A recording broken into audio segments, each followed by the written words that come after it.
Halo pemirsa, 8 bulan menghilang, perjuangan keluarga untuk mencari Alvaro Kiano Nugroho berakhir dengan kesedihan. Polisi hanya menemukan Alvaro telah meninggal dunia. Dan yang lebih mengejutkan, pelaku penculikan dan pembunuhan Alvaro ternyata adalah ayah tirinya sendiri. Ayah tiri Alvaro juga membuang jasad anaknya ini begitu saja dan bahkan pura-pura ikut mencari Alvaro untuk menghilangkan jejak. Sayangnya misteri perilaku sadis ayah tiri Alvaro ini tidak bisa terungkap sepenuhnya saat ditetapkan sebagai tersangka. Ayah tiri Alvaro ini memilih untuk bunuh diri di tahanan polisi. Mengapa ada orang tua yang begitu tega terhadap anaknya? Kami telah menyiapkan reportasenya untuk Anda.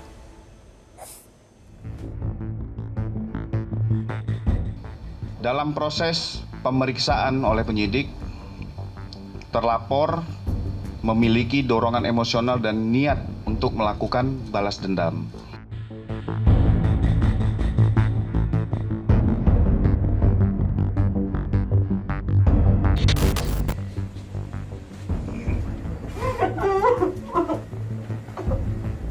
Ibunda Alvaro Kiano, Arum, tidak kuasa menahan tangis saat tiba di rumah duka. Sebelumnya, Arum menjalani tes DNA untuk mengidentifikasi jasad anaknya. Arum merupakan pekerja migran yang selama ini bekerja di Malaysia. Alvaro dinyatakan hilang pada 6 Maret 2025. Mulanya, Alvaro meminta izin pergi ke masjid, namun tidak kunjung pulang ke rumah. Keesokan harinya, keluarga melaporkan anak hilang ke Polsek Pesanggerahan. Dari earlier aja, terus sama ada sedikit tadi wawancara. Makasih banyak ya. Iya Bu. Untuk lain-lainnya nanti tanyain ke pihak polisi aja. Alvaro ternyata diculik dan dibunuh dengan cara dibekap oleh ayah tirinya, Alex Iskandar. Pembekapan terjadi karena selama diculik, Alvaro terus menangis. Jasad Alvaro sempat disimpan selama 3 hari oleh pelaku di garasi mobil. Jasad bocah 6 tahun itu lalu dibuang ke Kali Cilalai, Tenjo, Kabupaten Bogor, Jawa Barat. Setelah 8 bulan berlalu, akhirnya polisi menemukan jasad Alvaro dengan bantuan informasi saksi dan anjing pelacak. Pada saat korban dibawa dalam kondisi menangis yang tidak berhenti, sehingga dibekap hingga meninggal dunia.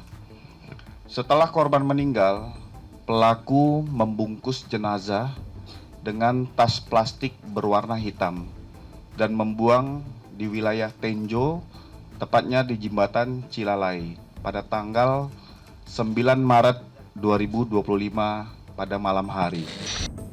Ayah tiri Alvaro, Alex, mulanya mengelabui petugas kepolisian dan keluarga dengan berpura-pura ikut mencari korban. Namun akhirnya terbongkar bahwa Alex adalah pelakunya. Alex sempat ditangkap dan dibawa ke Polres Metro Jakarta Selatan. Namun menurut polisi, Alex bunuh diri di ruangan konseling setelah ditetapkan sebagai tersangka dan hendak dimasukkan ke ruang tahanan. Jadi yang bersangkutan dititipkan di ruangan konseling. Kami luruskan kepada rekan-rekan media.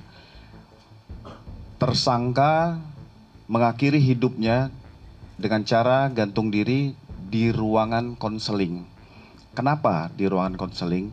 Karena status yang bersangkutan sudah tersangka, besok pagi akan dilakukan pemeriksaan medis. Apakah tersangka ini memiliki penyakit bawaan ataupun penyakit menular, sehingga belum bisa dijadikan satu dengan tahanan lainnya.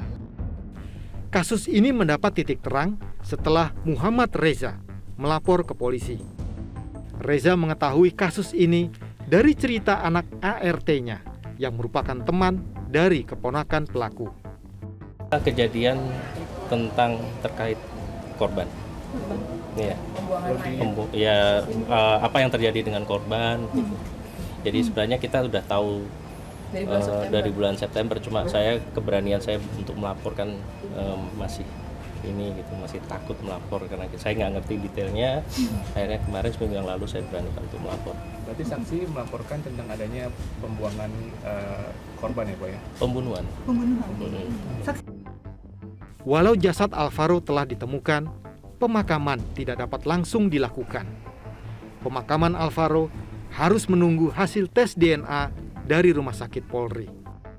Kita menunggu hasil dari tes DNA yang kemarin sudah dilakukan, tes DNA di Rumah Sakit Polri Kramat Jati. Jadi kita tinggal menunggu hasil keluar gitu. Baru bisa kita yakin untuk dan segera kita urus untuk ke pemakamannya gitu. Polisi mengungkap motif Alex Iskandar menculik Alvaro karena kesal menduga istrinya selingkuh. Alex mengakui perbuatannya sebelum bunuh diri setelah polisi menetapkannya sebagai tersangka. Terlapor secara terang-terangan menuliskan kalimat gimana caranya gue balas dendam. Ini muncul berulang kali di dalam konteks kemarahan serta rasa sakit hati yang ia tujukan ke pihak tertentu. Dalam proses pemeriksaan oleh penyidik, terlapor memiliki dorongan emosional dan niat untuk melakukan balas dendam. Keluarga Alvaro mengaku tidak menduga pelaku adalah ayah tirinya sendiri. Pasalnya, Alex ikut mencari dan bahkan mengantar kakek Alvaro saat melapor ke polisi. Karena pada waktu Alvaro hilang tanggal 6 itu, kita mencari jam 9:30 sampai kita mencari sampai kemana-mana nggak ketemu, sampai warga keluar semua untuk membantu mencari Alvaro. Desa kasih tahu, Mas, Alvaro hilang. Yaudah Pak, saya ke sana, ke Bintaro, bilang gitu kan. Langsung dia berangkat ke Bintaro. Datangnya udah hampir jam 10 lewat lah itu waktu itu. Bahkan saya ke kantor polisi pun laporan anak hilang itu ngantar saya ke Polsek itu. Komnas Perlindungan Anak mengakui banyak kasus kekerasan anak terjadi di Indonesia. Sehingga masyarakat diminta peka terhadap potensi kekerasan terhadap anak di lingkungannya. Tentunya memang banyak sekali kejadian ya, bukan di Jakarta saja, sebenarnya di seluruh Indonesia itu banyak sekali kasus-kasus kekerasan pada anak yang hilang gitu. Tentunya menurut saya memang kita nih harus ada, yang pertama adalah membangun awareness masyarakat ya, kepekaan kolektif ya, antara ya maksudnya masyarakat gitu, bahwa jika kita melihat ada tanda-tanda yang berpotensi ancaman yang terkait anak, itu tentunya kita harus peka dan tentunya kita bisa menghindari ya, sebetulnya sama-sama melindungi lah gitu.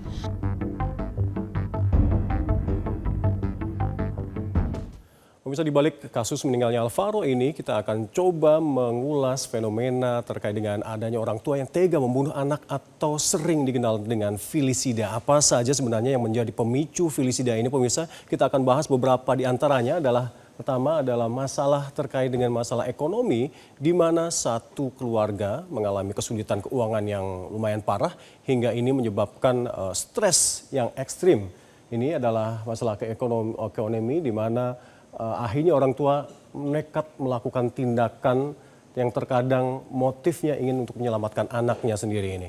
Dan masalah lainnya adalah masalah konflik internal keluarga dengan jika kita lihat banyaknya kasus anak seringkali menjadi korban dari konflik ini atau dendam antara orang tua saja. Dan ketiga masalahnya adalah tekanan dan juga emosi negatif di mana orang tua bisa tega membunuh anaknya karena emosi yang tidak terkontrol atau akumulasi sakit hati akibat perilaku anak yang dianggap sulit diatur. Dan masalah keempat biasanya terjadi karena gangguan jiwa atau psikologis, di mana beberapa pelaku ini diketahui mengalami gangguan jiwa atau semacam depresi pasca persalinan atau berada di bawah pengaruh delusi atau hal-hal yang lainnya. Dan masalah lainnya adalah masalah ketakutan dan juga malu. Bisa jadi motif orang tua yang membunuh anaknya adalah karena malu atau takut ketahuan karena hamil di luar nikah. Masalah lainnya adalah masalah disorientasi moral dan juga lemahnya iman, di mana faktor ini disebabkan karena kurangnya pengetahuan agama dan juga moralitas yang rendah, juga disebut-sebut berkontribusi pada tindakan keji ini, pemirsa.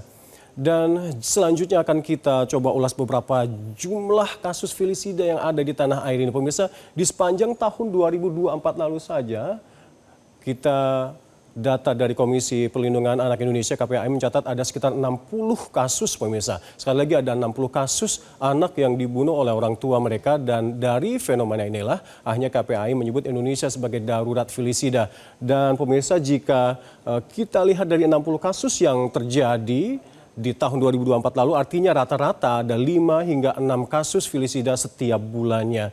Dan jika kita bicara apa saja faktor penyebabnya, adalah salah satu faktor utama atau faktor yang sering terjadi di tanah air ini dan juga diidentifikasi oleh KPAI adalah masalah ekonomi atau tekanan keuangan yang sering dihadapi orang tua, terutama pada periode-periode libur sekolah, di mana ini adalah waktu atau periode saat pengeluaran meningkat. Dan jika kita telisik lebih dalam, ternyata kasus felisida ini cenderung memuncak di bulan-bulan tertentu pemirsa, di mana siklus kasus ini sering terjadi di bulan Agustus, September, Oktober, Desember, Januari, dan Februari. Dan kita akan coba flashback beberapa kasus felisida di mana ayah membunuh anak di bulan Desember 2023 lalu. Ada kasus di Jagakarsa, tepatnya di Jakarta Selatan, ada kasus yang cukup menggegerkan di mana Panca Darmansyah membunuh 4 anak kandungnya yang masih berusia 1 tahun, 3 tahun, 4 tahun, dan 6 tahun. Kemudian di bulan Juni 2024, kita ingat di Serang, Banten, ada seorang ayah berinisial AG tega membunuh anak kandungnya yang berusia 3 tahun saat korban tengah tidur pulas di kamar rumah mereka. Dan ada kasus di Semarang, Jawa Tengah di Januari 2024, di mana seorang ayah membunuh anak kandungnya setelah cekcok. Dan ada juga kasus Gresik di Jawa Timur pada Mei 2023, seorang ayah tega membunuh putri kandungnya yang masih berusia 9 tahun. Dan yang terkini ada kasus Alvaro Kiano Nugroho yang dibunuh oleh ayah tirinya, yakni Alex Iskandar, di mana motifnya adalah dendam pelaku terhadap ibu korban. Dan pemirsa, kasus ibu membunuh anak juga kita bisa temui di Bekasi pada Maret 2024 lalu. Ibu berinisial SNF ini tega membunuh anak kandungnya yang masih berusia 5 tahun dengan senjata tajam. Kemudian di Sumatera Utara juga di bulan September 2024 seorang ibu membunuh bayi kandung yang baru berusia 18 hari. Sementara di November 2025 di Bandung ada seorang ibu tiri yang menjadi tersangka penganiayaan yang menyebabkan kematian anak balitanya, dan motifnya ini diduga karena cemburu. Dan di Januari 2025 di kasus ini terjadi di Bekasi, di mana pasangan suami istri menganiaya anak mereka yang masih berusia 3 tahun hingga tewas karena kesal semata-mata korban muntah di minimarket. Dan pemirsa, kita akan kembali untuk Anda. Jelajahi cara baru mendapatkan informasi. Download Metro TV Extend sekarang.